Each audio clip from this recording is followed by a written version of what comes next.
Donc Maco-la-Plagne, grande station du domaine skiable de la Grande Plagne, reliée au Paradis Ski, donc très beau domaine skiable. Je vais vous présenter vite fait quelques projets qui se mettent en place sur la commune, ce qui a été réalisé, et après je laisserai la parole à mes collègues. Donc concernant la commune, chaufferie bois pour les écoles, la commune plus, la collectivité plus l'aménageur du domaine skiable. Donc un gros projet est en cours, c'est un réaménagement du domaine skiable avec suppression des pylônes. Donc visuellement, c'est très intéressant aussi, ça va dans le bon sens.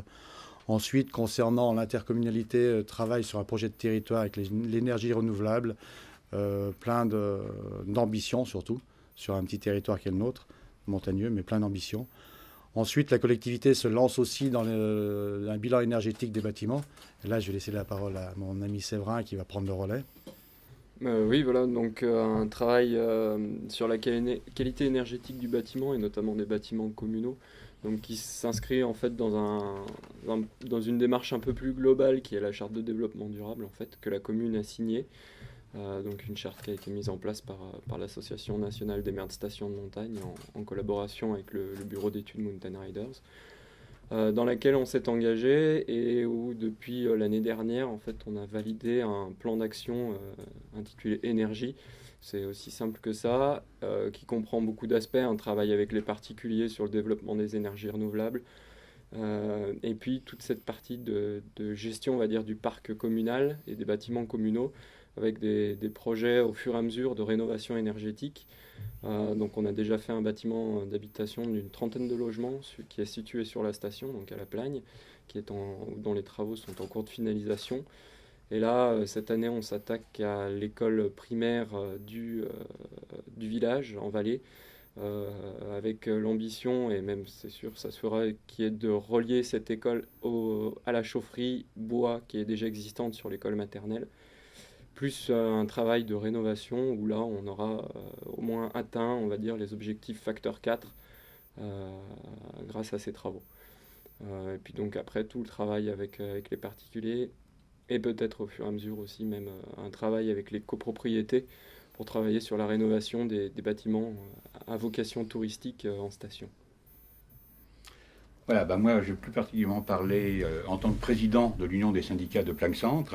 Comme vous le savez, Plagne-Centre, c'est un des 10 sites de la station des stations de ski de la Plagne. Et à la Plagne, nous avons environ 90 bâtiments et commerces, une cinquantaine de logements d'immeubles d'habitation et environ 7000 lits. Et nous avions une chaufferie au fioul qui datait de l'origine de la station, c'est-à-dire des années 60.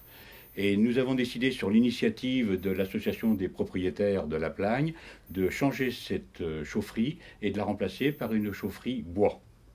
Alors cette chaufferie bois alimente actuellement, depuis un an maintenant, plus de 90% des logements et des bâtiments de la Plagne. Elle fournit l'eau chaude et elle fournit le chauffage.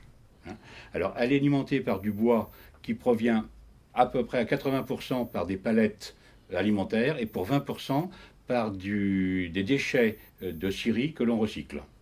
Le bois vient moitié de la Savoie et moitié de la région Rhône-Alpes.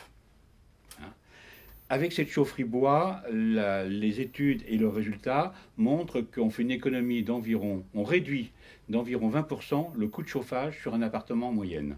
On économise par rapport à la chaufferie fuel, on économise 4000 tonnes de CO2 par an. 4000 tonnes, ça représente, c'est plus facile à bien comprendre, 30 millions de kilomètres en voiture automobile. Alors on essaye avec ça d'être un peu plus respectueux de l'environnement. Voilà ce que je pouvais dire sur le sujet. Et ben voilà.